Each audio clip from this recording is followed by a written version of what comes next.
Have you ever scrolled through your social media feed, stopped, and just genuinely wondered, how on earth did that get so incredibly popular? Mm. Or maybe you've had what felt like a truly brilliant idea, poured your energy into creating it, posted it online, and then, well, it's just kind of fizzled out. Hmm. Maybe collected some digital dust. Yeah, happens all the time. We've all been there, right? That Yeah. moment of hitting share with this little spark of hope, only to be met with the sound of digital crickets. It's Silence. a really common experience, yeah. Hmm. And I think it leads a lot of people to conclude that digital virality is purely down to, well, sheer luck, some kind of unpredictable alchemy. Right, like winning the lottery. Exactly. Huh. But today, we're embarking on a pretty profound deep dive into this fascinating world. And what our comprehensive analysis of the sources reveals is actually a far more predictable, maybe even repeatable process than most people imagine. Okay. It's not just some happy accident. It's often meticulously designed or at least strategically influenced, an outcome. Exactly. So our mission today then is to really unpack this intricate dance between, let's say, deep-seated human psychology and the complex, often kind of hidden rules that govern social media algorithms. Right. The human and the machine. Yeah. We're going to try and give you a shortcut to understanding the why and the how behind the content that just explodes online, reaching millions, while other equally good ideas just seem to vanish into the digital ether. Hmm. Think of it as maybe learning the secret language of the internet itself. So you can decipher what really makes content resonate, why it sticks, and even how your own ideas could potentially spread like wildfire. And to do that, we've pulled together a wealth of information. We're drawing from a pretty comprehensive analysis of viral trends, the underlying algorithmic mechanisms. We've tried to synthesize empirical knowledge with, practical tactics to really illuminate how content gets that inherent viral potential. Mhm. So we'll explore the psychological triggers that compel us to click share. We'll dissect how major platforms like, say, Facebook, Instagram, TikTok operate behind the scenes. And we'll even pull apart some legendary viral campaigns to understand their precise ingredients for success. Fantastic. And by the end of this deep dive, you won't just have a deeper understanding of the why and how behind viral content, hopefully. Yeah, You'll also gain some crucial insights into how this powerful digital dynamic impacts you directly, both as, a discerning consumer of information and maybe as a potential creator of content online. exactly. It's about becoming not just better informed, but maybe more empowered to navigate this, well, increasingly digital world we live in. Absolutely. Okay, so let's peel back that first layer of the onion. Before we even get into the intricate code and the data streams, the technical side of virality, we absolutely need to understand the human element first. Hmm. Foundational. Yeah. What is it deep down in our psychology that makes us want to hit that share button in the first place? What compels us to pass something along to our friends, family, or sometimes even complete strangers online? Well, a key insight here, I think, is that the very core of our sharing behavior really lies in our emotions. Okay. Feelings. Yeah, feelings. Research consistently defines emotions as these mental processes or states that reflect our value judgments. They're triggered by situations we perceive as being significant or important to us. They don't just, happen passively. Right. They provide the raw energy and the instinctive impulses that drive our actions, both online and off. You can really think of them as the fundamental fuel for, well, pretty much all human behavior. So we're talking about something much deeper than just a casual, or a passive scroll. These are deeper, almost primal urges at play in our digital interactions. Precisely. Our analysis of, countless viral content pieces reveals this powerful recurring pattern. Content that achieves widespread virality is most often driven by what we'd categorize as high-energy emotions. High energy. Like what? Well, think about feelings like anger, intense excitement, fear, or even disgust. When we experience these emotions, they don't just sit with us quietly. They trigger a powerful, almost involuntary impulse to act. Oh, okay. Whether it's expressing fervent support for a cause, urgently warning others about some perceived danger, or just bubbling over with exciting news that you feel you have to share. These are not emotions that lead to quiet internal reflection. Now you want to tell someone. Exactly. They demand an outward response, an immediate interaction, a call to action. So if I see something that truly ignites a strong emotion in me, like something that makes me really angry about an injustice or maybe incredibly excited about a new discovery, my first instinct is often to immediately tell someone else, right? to pass it along, share it broadly. It's almost like a reflex. That's the mechanism right there. Yeah. These high-energy emotions directly increase our inclination to share because they're potent signals that practically demand an immediate reaction from us. Think of it like an emotional surge that just needs an outlet. On the flip side, low-energy emotions, things like sadness or melancholy, they tend to lead to more internal processing, more reflection. When we feel sad, for instance, we're typically less inclined to broadcast our feelings widely or share external stuff. We're more likely to retreat inwardly and process those feelings privately. Right. You sort of withdraw. Yeah. And this fundamental difference in how various emotions drive our behavior is absolutely critical for understanding the mechanics of virality. And what's really fascinating here, I think, is how this very human tendency hooks directly into the algorithmic systems of social media. The connection. Yeah. When we react with these high energy emotions, it translates into immediate, measurable actions online, likes, comments, shares, saves, even those rapid fire emoji reactions. And what do algorithms see this as? They see it as a clear signal of high engagement. This immediate action creates the first crucial part of what we call the viral loop. A strong emotion leads directly to an action, which the algorithm then instantly recognizes and, importantly, rewards with greater exposure. Ah, it rewards it. Yes. Almost like a positive feedback system that's constantly scanning for these high-octane signals. So the algorithm finds this highly engaged content, flags it as relevant or important, and then strategically pushes it to a broader audience. That's the engine of virality right there. Yeah. That wider exposure then sparks similar emotional responses in an even larger group of people who then also engage, creating this powerful self-sustaining cycle of rapid spread. The ripples just keep getting bigger and faster. You can almost visualize it, can't you? Like dropping a big stone to a calm pond. A strong emotion is that initial big splash. Yeah. The algorithm sees those powerful expanding ripples and essentially says, aha, something important just happened here. People are reacting strongly. And then it doesn't just watch. It actively intervenes, right? It amplifies those ripples, pushes them further out across the digital pond, making sure they reach more and more viewers. Perfectly put. That amplification is key. Okay, but our brains aren't just driven by raw emotion, right?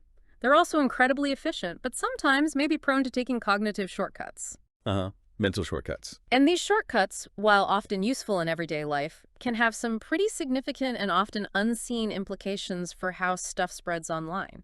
Absolutely. The spread of viral content isn't purely emotional.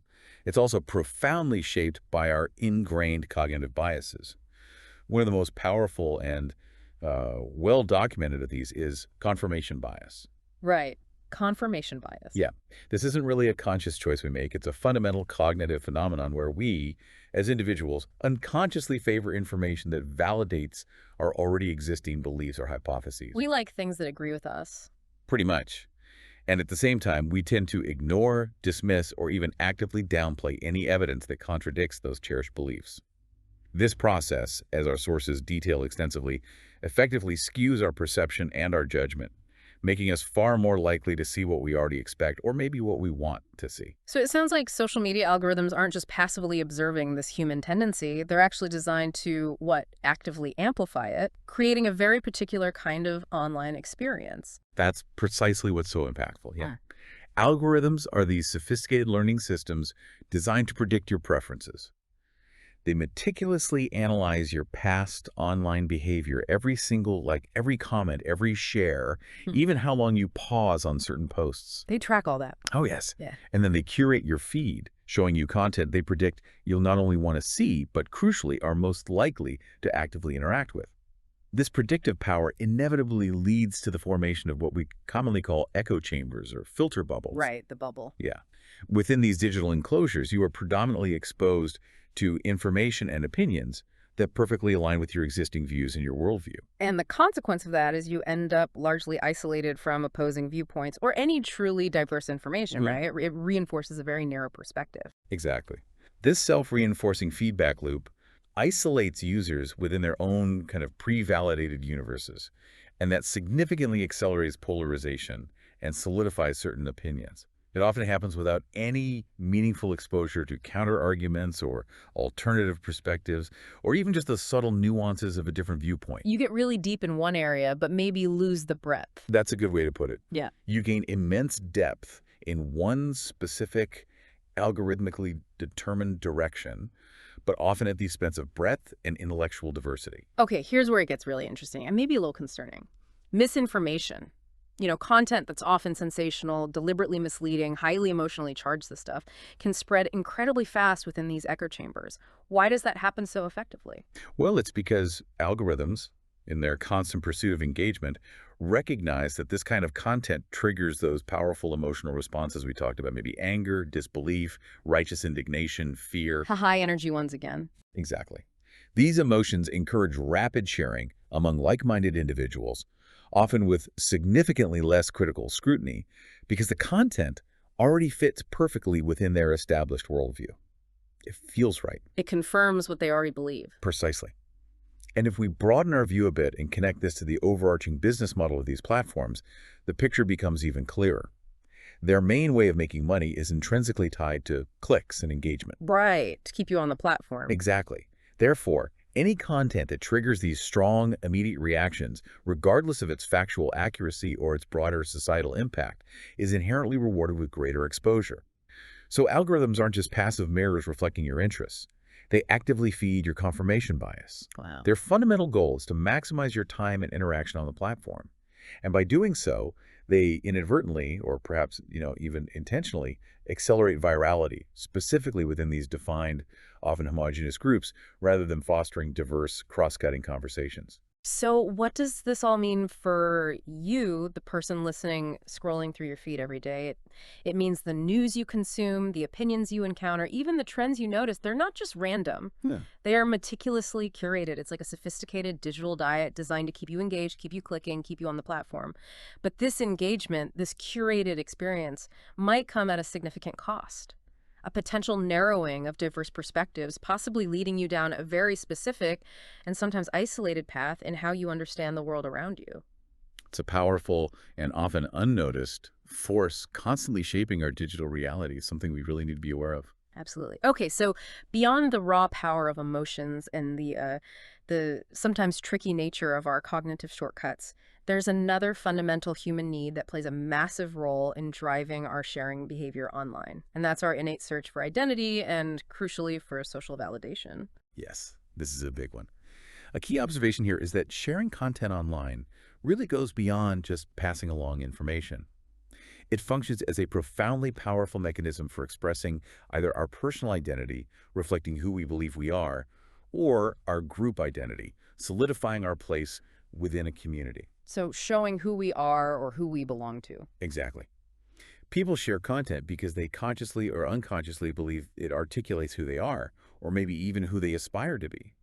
Through this act, they're actively seeking social validation, that affirmation, recognition, or approval from their peers and their broader online community.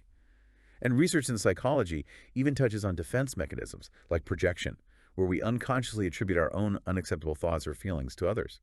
This can manifest subtly in these online interactions too, suggesting sharing isn't always purely rational, but often deeply tied to our complex psyche. So it's not just about the information itself, but more about what that information implicitly communicates about us to our online audience. Like maybe sharing an insightful article about climate change because you want people to see you as environmentally conscious, or perhaps sharing a really clever niche meme that perfectly captures your specific sense of humor and signals you belong to a particular online subculture. Exactly right.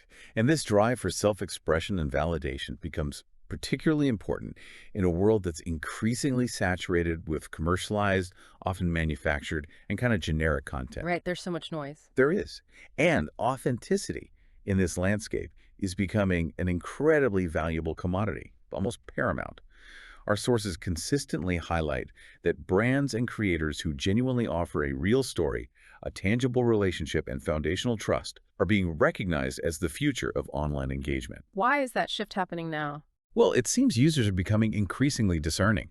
They're recognizing and deeply valuing the fundamental psychological need for genuine social connection and loyalty. Yeah. Something that much of the overwhelming deluge of generic, inauthentic content just fails to provide. People are craving realness amidst the digital noise, actively seeking out connections that truly resonate with their identity. That makes a lot of sense. But while we're all out there searching for connection, projecting our ideal selves, trying to carve out our digital identities, there's another, often maybe darker side to this digital mirror, isn't there? It's not always a flattering reflection. This brings up a really important question. What are the consequences when this constant projection and search for validation meets the relentless, often idealized push of viral trends and algorithmic curation? Yeah. Our sources reveal that this dynamic can have a significant and critically often negative impact on our mental health and self-image. Our self-image, after all, isn't formed in a vacuum. It's largely shaped by our interactions within our social environment. And that environment, increasingly and profoundly, includes social media platforms, the influencers we follow, and the myriad opinions and comparisons we internalize from others online. It's like being constantly exposed to an endless stream of highly curated highlight reels, isn't it? Algorithms frequently display these often unrealistic ideals, perfect bodies, and possibly luxurious lifestyles, flawless achievements, moments of pure bliss, which for many people can inadvertently lower self-esteem and dramatically increase feelings of anxiety, dissatisfaction, and inadequacy with their own lives. It's like a relentless comparison trap. And what's particularly insidious here is how virality often exploits this very human vulnerability. Content that promises quick fixes or relentlessly confirms idealized beauty standards or promotes aspirational yet often unattainable lifestyles, this stuff tends to spread faster and more broadly because it taps into a deep-seated universal human desire for an improved self-image. This unfortunately creates a vicious cycle. Users are continually exposed to these perfect or idealized images, which in turn intensifies their feelings of dissatisfaction with their own reality. But they stay on the platform. Yes, often, despite this, they remain tethered to these platforms, often subconsciously seeking validation and engaging in constant, often detrimental comparison with these manufactured ideals. So what does this all mean for you? It means that while you're actively seeking to connect, express, and affirm who you are online, the very system designed to facilitate that connection can also, paradoxically, make you feel less than. It can feed into anxiety, foster self-doubt, and potentially impact your overall well-being. It's a powerful, often invisible, and deeply complex dynamic that we all need to be acutely aware of as we navigate our digital lives. Absolutely. Okay, we've spent some good time exploring why we humans are compelled to share. Now let's switch gears a bit and dive into the mechanics. How do social media platforms actually decide what you see in your feed, and more importantly, what ultimately becomes truly viral? Right. This is where the digital brains, the algorithms, do their unseen but incredibly impactful magic. Okay. So at its fundamental level, a social media algorithm is essentially a sophisticated set of rules and data that dictates what content users see on a particular platform and in what order. What's really crucial to grasp here is that these platforms don't just have one algorithm. Ah, okay, not just one master brain. No, they meticulously craft unique, highly personalized algorithms for each individual user. This means that no two feeds are ever truly identical. Algorithms are constantly in real time analyzing your behavior, your preferences, your connections to prioritize content they believe you'll not only most likely want to see, but crucially are most likely to actively engage with. So it's constantly learning and adapting to me specifically. Yes, it's a highly personalized, predictive, and continuously evolving system. So it's not just a digital mind reader. It's more like a hyper-efficient, constantly adapting personal curator trying to guess what will grab my attention next. What are the key signals these algorithms are specifically looking for to make those decisions? Good question. When an algorithm is deciding what content to show you, it processes several key metrics that are considered strong indicators of relevance and interest. The first, and arguably the most important, is engagement. Okay, engagement, like likes and shares. Exactly. It encompasses a broad range of user interactions. Yeah. Likes, comments, shares, saves, even direct messages. High engagement on a piece of content tells the algorithm, hey, this material is resonating strongly with its initial audience, so it's likely relevant and appealing to a wider pool of users. Makes sense. What else? Next, there's dwell time. This measures the precise duration you actually spend looking at a piece of content. How long I linger. Exactly. For a video, it's how much of it you watch. For a static post, it's how long you pause on it before scrolling away. Longer dwell times are powerful signals that the content is genuinely attractive, compelling, and holding your attention. So if I stop scrolling to watch a video all the way through, or even just pause for a few extra seconds on an image, that's a direct positive signal to the algorithm that this content is valuable. Precisely. A very strong signal. Another significant factor is consistency. Accounts that post regularly, maintaining a predictable rhythm, tend to sustain and grow audience engagement. So posting often helps. It does. This consistent activity signals to the algorithm that the account is active, reliable, and a consistent source of fresh content, making it more likely to be promoted to broader audiences.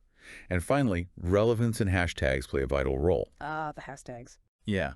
Content that effectively aligns with current trends, uses appropriate and trending hashtags, or incorporates popular audio sounds is far more easily discovered and effectively pushed to target audiences who have demonstrated similar interests.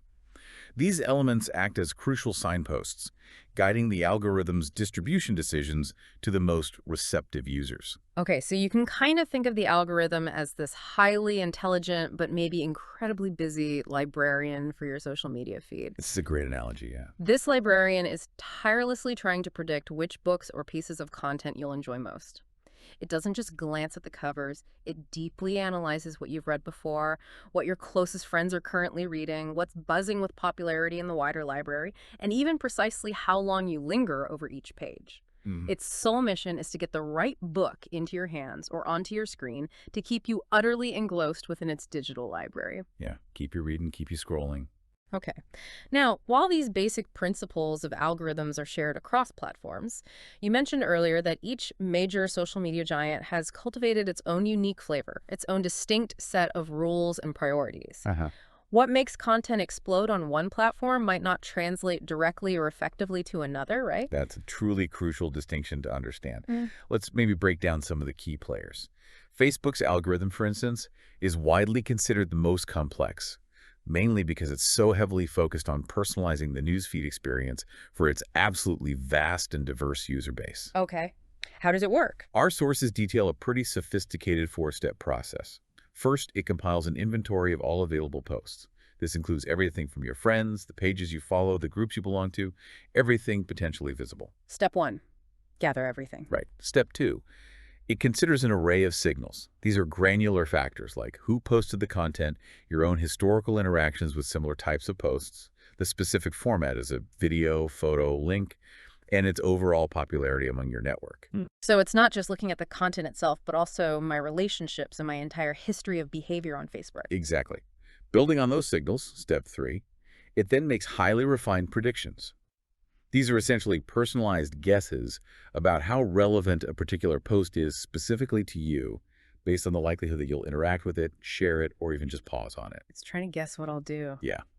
And finally, step 4, it calculates a relevancy score. This is a weighted combination of all these signals and predictions.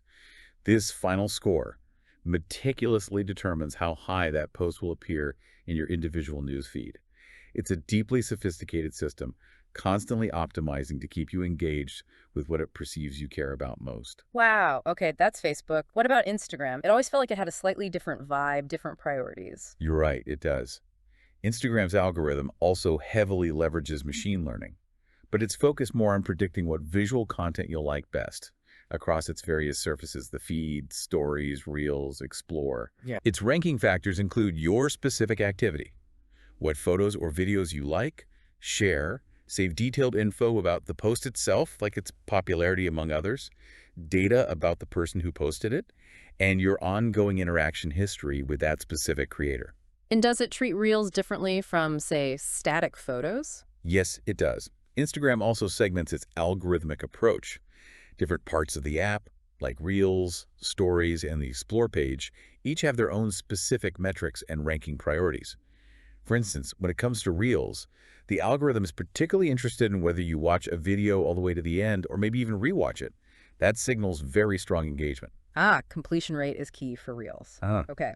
And then there's TikTok, which has truly revolutionized how we think about virality. It's almost synonymous with it now. What makes its algorithm so uniquely powerful? TikTok's algorithm, particularly for its For You page, or FYP, is really legendary for its hyper-personalization and its, well, unprecedented ability to generate rapid virality. Yeah, things blow up fast there. Incredibly fast.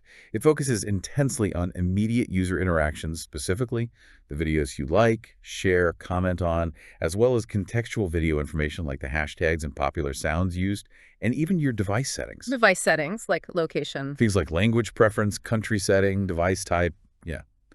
Research comparing TikTok's algorithm to Instagram's highlights a significant finding. TikTok's system is markedly more complex and, critically, remarkably more effective at generating rapid, widespread virality. Hmm. It's really optimized for discovery, even from accounts you don't follow, constantly thrusting new content into your personalized stream. It really is illuminating to understand these distinct nuances between platforms. It helps you grasp why certain types of content thrive on one platform and maybe not on another. Absolutely. What makes a TikTok blow up might not translate directly or as effectively to a Facebook post. There really isn't a one-size-fits-all approach in this intricate world of algorithm. Not at all. You have to tailor your approach.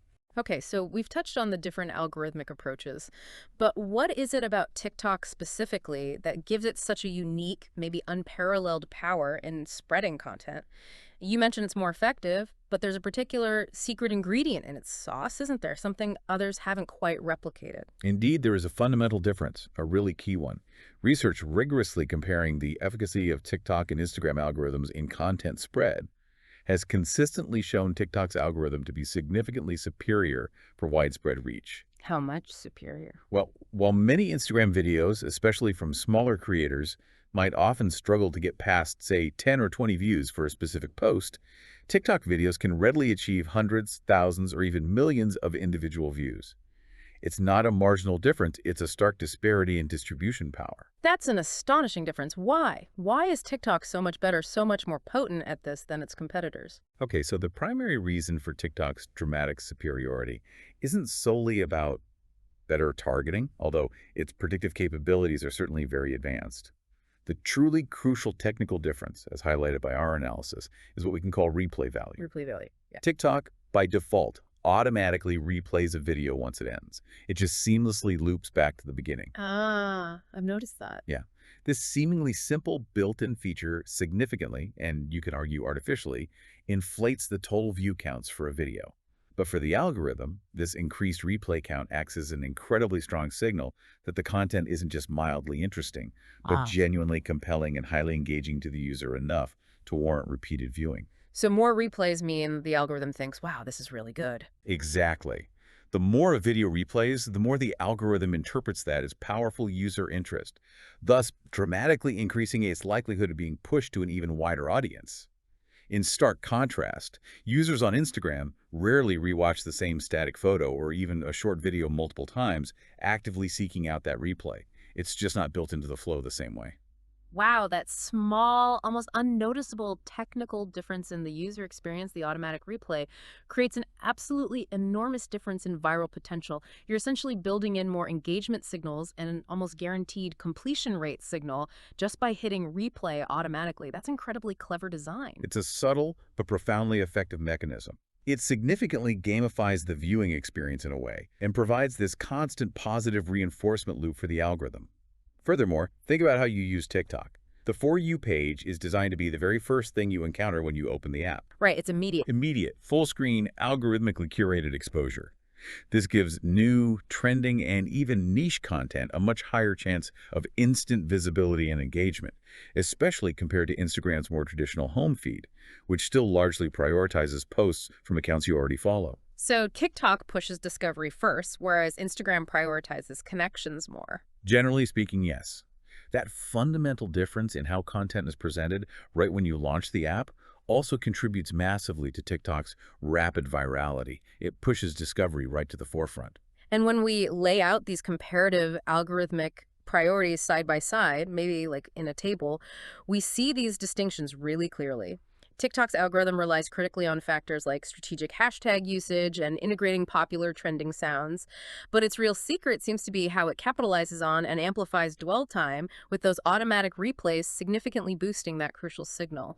Instagram, conversely, still leans more heavily on your direct interaction history, with specific accounts and content from your existing network fostering maybe a different kind of relationship. And Facebook, as the sort of elder statesman, continues to prioritize connections with friends and family within its incredibly complex relevancy scoring system, often emphasizing maybe longer form engagement or discussion. Each platform definitely has its own unique game, its own rules. But TikTok has undeniably cracked a powerful code for inherent, replay-driven virality. Absolutely fascinating. Okay, so we've thoroughly explored the human psychology, why we share, and we've dissected the intricate technical gears of the algorithms, how things get seen. Now, the big question, how do we consciously combine these two powerful forces? Right, the synergy. Yeah, this is where strategy becomes paramount. This is how an understanding of psychology feeds the algorithm to make virality happen, maybe with more intent. Well, a critical insight here is understanding the core dynamic of virality itself. It powerfully emerges when those psychological triggers we've discussed, the high-energy emotions, the cognitive biases, the need for identity and validation, serve as the initial potent fuel. Okay, the human part starts it. Yes. The algorithms then act as powerful acceleration mechanisms, detecting and amplifying those signals. Content that successfully sparks strong emotions leads to immediate high engagement, which the algorithm then instantly recognizes and proactively pushes to a wider audience. This is where that feedback loop truly takes hold. Explain that loop again. Okay, so greater initial exposure generates even more subsequent engagement, which in turn leads to even greater and faster virality. It's a self-reinforcing, almost exponential cycle. Emotion, action, algorithm amplification, more emotion, and more action, and so on. So it's not enough to just create something inherently interesting. It has to be interesting in a way that compels people to act, to interact, to share. And the algorithm has to be trained to see and reward that specific action. It's about designing for engagement, not just passive consumption. Precisely. That's a key takeaway. This means that for a viral campaign to truly succeed, the content must do more than just passively grab attention. It must skillfully convert that attention into immediate, measurable action. So how do you do that? A successful strategy, therefore, is explicitly designed to actively encourage and elicit engagement. This can involve a whole spectrum of tactics, right? From integrating simple, direct calls to action like asking questions right in your post descriptions, to prompting users for shares or comments, to creatively utilizing popular or reusable sounds on platforms like TikTok, or even incorporating interactive game-like elements to entice broader participation. You're basically trying to feed the algorithm the signals it likes. You are. These are all intentional methods to feed the algorithm the specific signals it is meticulously looking for, initiating and sustaining that viral loop. It really is like setting up a carefully orchestrated domino effect. You strategically push one domino, let's say, by triggering a strong, relatable emotion, and that single push sets off a complex chain reaction of likes, shares, comments, which the algorithm then not only observes, but actively amplifies, pushing more and more dominoes down the line.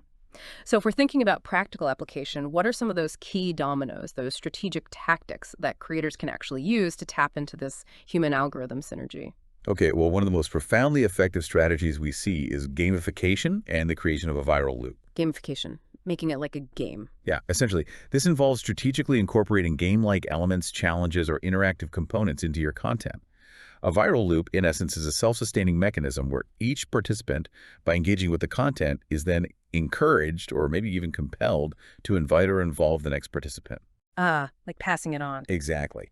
This ingenious design leads to exponential growth, often without requiring a massive upfront marketing budget because the users are doing the shredding work. So like those incredibly popular trending challenges we see dominating feeds everywhere, they're basically a form of gamification, a viral loop. Exactly. Think of the ubiquitous trending challenges on platforms like TikTok and Instagram Reels.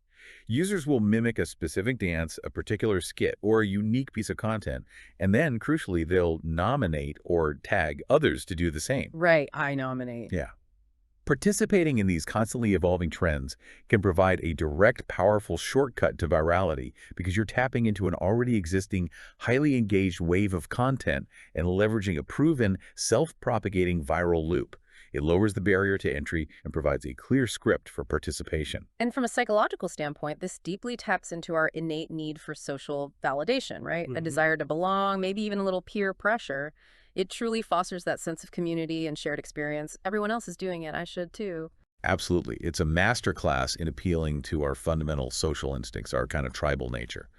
And from an algorithmic perspective, the beauty of this is that algorithms absolutely thrive on it. They love it. Oh, yeah. They meticulously recognize and handsomely reward this kind of high interaction, rapid user-generated content, and frequent sharing, which in turn pushes the content to an even wider audience, fueling the cycle. It's exactly what they're designed to detect and promote. Okay, gamification. What's another big strategy? Influencers come up a lot. Yes, the role of influencer marketing is indeed profoundly crucial for significantly boosting both reach and credibility within specific target demographics. How so? Well, when reputable influencers get involved in a campaign, their participation immediately exposes the content to their wide, already engaged, and often highly loyal audience. This provides an instantaneous, massive jumpstart for any campaign, bypassing much of the initial struggle for visibility. Does it work the same way on, say, TikTok versus Instagram? There are definitely nuances. TikTok, for instance, tends to place a stronger emphasis on authenticity, more raw, unpolished, creator-generated feel. Its algorithm often rewards genuine, relatable content that feels less overtly commercial. Right, less slick. Yeah. Instagram, conversely, with its more advanced analytics and sophisticated advertising tools, allows for more precise targeting of an influencer's specific followers and can leverage past interaction data to maximize the impact of a sponsored post. But ultimately, regardless of the platform, influencers play this critical role in making products, ideas, or trends credible in the eyes of their audience. Because we trust them. Exactly. Their established rapport and perceived authenticity are incredibly effective at building trust. And this trust is what fundamentally drives their community to engage, share, and ultimately maybe even buy or adopt something. So psychologically, we as an audience tend to trust these influencers, and our desire to belong to their community or emulate their lifestyle encourages us to share and interact. And from the algorithm's perspective, They heavily prioritize content shared by influencers because of their established broad reach and their highly engaged, responsive audience. It's a highly effective, almost symbiotic win-win for virality. The platform gets engagement, the influencer gets reach, the brand gets exposure. makes sense. Okay, what else? Are there specific types of posts or formats that work better? Yes, absolutely. We also see incredibly clever strategies focused on optimizing content formats to exploit platform-specific mechanisms. One excellent example our sources highlight is what's been termed the TV method on Instagram. The Kiwi method. Yeah, this often involves using multi-layered posts, frequently called carousel posts. The crucial element is that the very first page, the first slide, is meticulously crafted to act as an attractive, compelling thumbnail or a captivating title card. The hook. Exactly, the hook. Its sole purpose is to pique initial interest and essentially compel the user to swipe through the subsequent pages. This strategic design significantly optimizes both user engagement with multiple elements and, crucially, maximizes their overall dwell time on that single piece of content. Boosting that dwell time metric again. Precisely, sending strong positive signals to the algorithm. So it's about making your content work for the specific design, interface, and user behavior patterns inherent to each platform. You're almost reverse engineering the user journey on that platform. Exactly right. This particular strategy underscores a broader, critically important trend: the constant, often iterative experimentation with different content formats specifically designed to please the algorithm, to provide it with the exact signals it's looking for. You got to learn the algorithm's love language. That's one way to put it. Yeah. Yeah. It's about developing a deep, nuanced understanding of how your content is consumed on that specific platform, and then meticulously designing it to maximize those platform-specific metrics, whether it's swipe-through rates, video completion percentages, or direct interactions. And when we analyze all these practical strategies together, the emotional triggers, the authenticity from influencers or user content, the mobile optimization like hooks and dwell time, they all seem to intertwine, don't they? They absolutely do. You need that captivating start, a reason for people to feel something strong and urgent, and then a frictionless, intuitive way for them to easily share it. Because the algorithm is constantly watching, meticulously measuring, and generously rewarding every single step of that journey. It really is a holistic approach to intentional virality. Yeah. You have to consider all these pieces working together. Okay. Theory is invaluable, absolutely. But sometimes the best lessons come from looking at real-world examples, right? Let's maybe look at some truly legendary campaigns that became wildly successful. Good idea. These hits, they intuitively combine the psychological and algorithmic principles we've just discussed, sometimes even before those principles were fully understood or articulated like this. They just worked. Okay, our first and perhaps most iconic example has to be the ALS Ice Bucket Challenge. It remains one of the most successful viral marketing campaigns in history. Oh yeah, everyone remembers that. Absolutely. Yeah. In an astonishingly short period, just about 2 months, it managed to raise over $220 million for ALS research. Its strategic design was, looking back, a truly masterful blueprint for virality, almost a perfect storm of elements. What were the key ingredients that made it so phenomenally effective beyond just, the shock of ice water? Well, it brilliantly executed this dual approach. It combined a fun, visibly daring, slightly uncomfortable act, dumping a bucket of ice water over your head. Which is very shareable visually. Very shareable. Mm. And it combined that with a profoundly serious and emotional appeal, raising critical awareness and much-needed funds for amyotrophic lateral sclerosis, or ALS.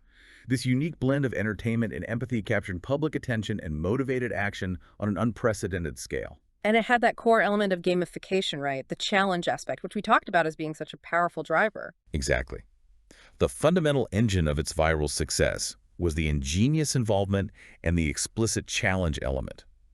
Participants weren't only tasked to dump ice water on themselves, creating that highly shareable content, but then crucially, they were required to nominate 3 other people to do the same within 24 hours, or donate. The nomination was key. It was the engine.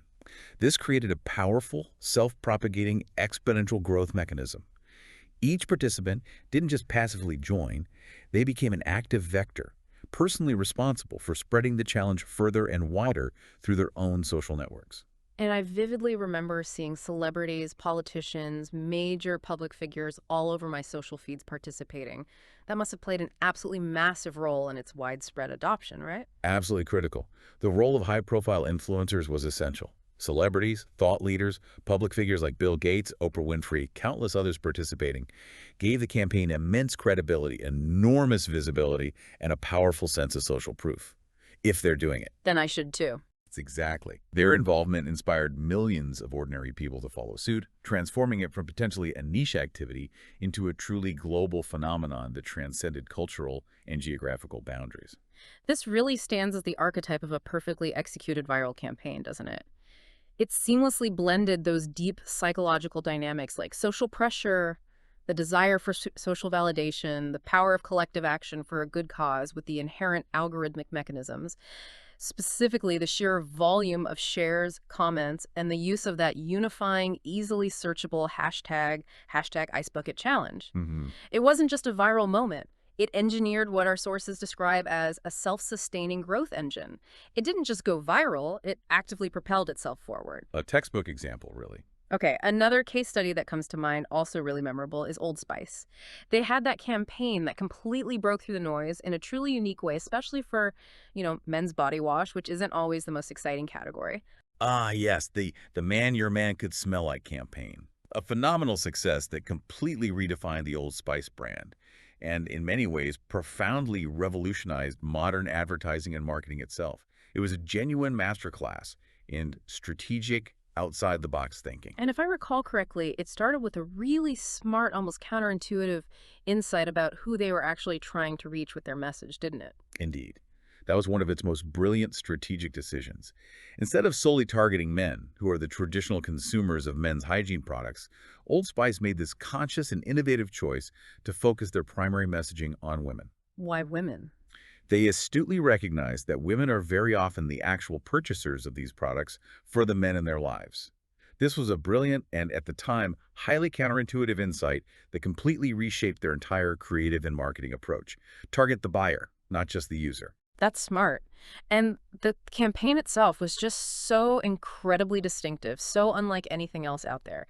I remember the actor Isaiah Mustafa, the rapid-fire, witty monologue, the surreal visual transitions. I'm on a horse. Right. What truly stood out was how brilliantly they leveraged humor and cultivated this unique, unforgettable personality. The campaign adopted a quirky, self-aware, highly distinctive tone that immediately set it apart in a crowded and often pretty generic product category. Yeah. They weren't just selling a body wash, they were selling an aspirational personality, a distinct character, a memorable experience. And that instantly differentiated them from every single competitor. It was about lifestyle and aspiration, not just, soap features. But they didn't just stop at a great commercial, did they? They took it a significant step further with truly interactive, personalized engagement that felt really groundbreaking at the time. This is where the campaign truly cemented its legendary status, and where it powerfully demonstrated that synergy between psychology and, early algorithmic engagement. They ingeniously created over 180 personalized video responses, almost in real time, to comments and questions they received on platforms like Twitter and YouTube. 180. Yeah, directly addressing users by name or referencing their specific comments. This was far from a traditional one-way broadcast. It fostered genuine, direct, two-way communication, making individual users feel uniquely seen and valued. That must have blown people's minds. It really did. This unprecedented level of interaction dramatically boosted engagement, significantly extended the campaign's lifespan far beyond the initial commercials, and unequivocally cemented the Old Spice brand as a true digital innovator, years ahead of its time. This Old Spice campaign profoundly proves that creativity, daring strategic insights, and actively stimulated interaction can absolutely break through even the most sophisticated algorithms. Instead of just passively waiting for engagement to happen, Old Spice proactively stimulated it with a personalized, humorous, and incredibly responsive approach. And the tangible results speak for themselves. They saw an astounding 125% sales growth in just 6 months, a direct testament to their innovative strategy. What's powerfully clear from both the Ice Bucket Challenge and the Old Spice campaign, when we connect this back to the broader picture, is a fundamental truth. Sustained success and virality comes from deeply understanding your audience's innate psychological drivers, whether that's empathy, a sense of shared purpose, social pressure, maybe intelligent humor. Knowing your audience. Knowing your audience deeply, and then meticulously building content that naturally, almost irresistibly, encourages sharing and interaction. The algorithms then simply pick up on these strong, consistent signals and enthusiastically amplify them, pushing that content to a wider and wider audience. It truly is about designing for authentic human connection first, and then strategically allowing the digital mechanics to do their work as powerful accelerators. Designed for humans, let the machines amplify. Okay, we've thoroughly explored the past and present landscape of digital virality, dissecting its human and algorithmic mechanics. Now, let's maybe turn our gaze forward into the crystal ball, so to speak. What are the broader implications of virality as it evolves, and what does the future truly hold for this dynamic and constantly shifting digital landscape? Well, as we've kind of underscored throughout this deep dive, the fundamental business models of social media platforms are intrinsically linked to, and often entirely based upon, generating clicks and maximizing user engagement. Right, eyeballs and clicks. Exactly. This inherent design inevitably rewards sensational and viral content, particularly stuff that triggers strong, immediate emotions. And this, unfortunately, creates a powerful incentive structure that prioritizes the display of emotionally charged content, including potentially misleading or outright false information that directly targets and reinforces existing beliefs within specific user groups. And that's precisely where the ethical tightrope comes into view, isn't it? Because while this system might appear to be simply giving people what they want, it clearly has significant and concerning downsides that ripple through society. It absolutely does. One of the most critical observations here is how algorithms, in their relentless pursuit of engagement and personalization, can inadvertently increase societal polarization and significantly reinforce the damaging effects of misinformation. Content, especially stuff that confirms pre-existing biases, travels at an astonishing speed among like-minded users who are, unfortunately, more prone to sharing it without prior verification or critical thought. This creates increasingly impenetrable echo chambers where false or misleading information gains rapid and unchallenged traction, often becoming perceived as undeniable truth within those isolated communities. And it sounds like these negative consequences extend far beyond just what we see populating our screens, maybe reaching into our personal well-being. That's correct. This dynamic also has profound and often significant negative consequences for individual mental health. The often distorted, curated, or overtly idealized reality that algorithms frequently present can lead to drastically lowered self-esteem, increased anxiety, feelings of inadequacy, and heightened dissatisfaction with one's own life. The comparison trap again. Exactly. Users can find themselves trapped in this vicious, self-perpetuating cycle of constantly seeking external validation or endlessly comparing themselves to unrealistic, often manufactured digital standards. The very systems designed to connect us and entertain us can, in this insidious way, become detrimental to our psychological well-being. So what does this all truly mean for you listening right now? It's not just about what you personally share or what content you consume. It's about the entire complex information ecosystem that we are all often unknowingly a part of. Hmm. The very mechanisms meticulously designed for connection and engagement in their relentless optimization can inadvertently contribute to broader societal division and profound personal distress. It's a powerful, multifaceted ethical challenge that we, as users and inhabitants of this digital world, need to be acutely aware of and critically engage with. A responsibility we all share, really. Yeah. Okay, so if that represents the more challenging or darker side of virality, what about the future? What's next for algorithms and viral trends, especially as artificial intelligence continues its rapid evolution and becomes even more sophisticated? Well, what's truly fascinating here is the projected evolution of AI algorithms. As they become increasingly complex and capable of processing information and making decisions in ways that more closely mimic human thought processes, this will undoubtedly lead to an even more intense and granular level of personalization than we experience today. Even more personalized. It seems likely. Mhm. Our sources predict that the future of virality won't necessarily be characterized by content reaching a single massive global audience, like the Ice Bucket Challenge did across almost all demographics. Instead, due to these increasingly personalized and sophisticated algorithms, we're likely to see a significant and pronounced shift towards what's being termed niche virality. Niche virality. So not one massive hit, but lots of smaller, more targeted hits within specific communities or interest groups. Exactly. Future viral trends will likely be dynamically shaped by rapidly emerging and disappearing microtrends, and crucially, by an intensified demand for authenticity. Ah, authenticity again. Yes. Brands and creators who truly succeed in this evolving landscape will be those who can genuinely offer a real story, foster an authentic relationship, and build foundational trust with their highly specific audience. The overwhelming and continuously growing influx of artificial, generic, and potentially AI-generated content will paradoxically serve to dramatically increase the value of credible, organic connections. So the more fake stuff there is, the more we'll crave the real. That's the prediction. Authenticity in this future will become an even more valuable and sought-after currency than it is today. So what this implies for us is that virality might no longer be defined by reaching hundreds of millions of people globally, but instead by effectively reaching the right, hyper-specific, and highly engaged niche audience. It's a profound shift towards quality of connection over sheer quantity of eyeballs, maybe a deeper resonance within a smaller, dedicated group. Which raises an important question for creators and brands, doesn't it? How will you adapt? It means that developing an intimate understanding of your core audience and consistently delivering truly valuable, authentic content that speaks directly to their needs and interests will be more crucial than ever before. And for consumers? For us, just scrolling. Well, for consumers, this shift might mean even more hyper-curated and personalized feeds, which, as we discussed, can be a double-edged sword. But it will also place a higher demand on our individual ability to critically discern what's real and what's manufactured. It requires a more active and discerning approach to the content we choose to engage with. The ability to identify genuine connection will be paramount. Wow, what an incredibly deep dive this has been. We've seen today that virality isn't merely about luck or some mystical digital pixie dust. It's really a carefully crafted, often intentional interplay between our deepest human desires and the intricate, constantly evolving logic of algorithms. From the sheer raw power of high-energy emotions driving our shares, to the hidden mechanics of TikTok's genius replay value, and from brilliantly gamified challenges and the amplifying power of influencer marketing, all the way to the critical ethical dilemmas posed by echo chambers and the profound impact on our mental health. It's covered a lot of ground. It really has.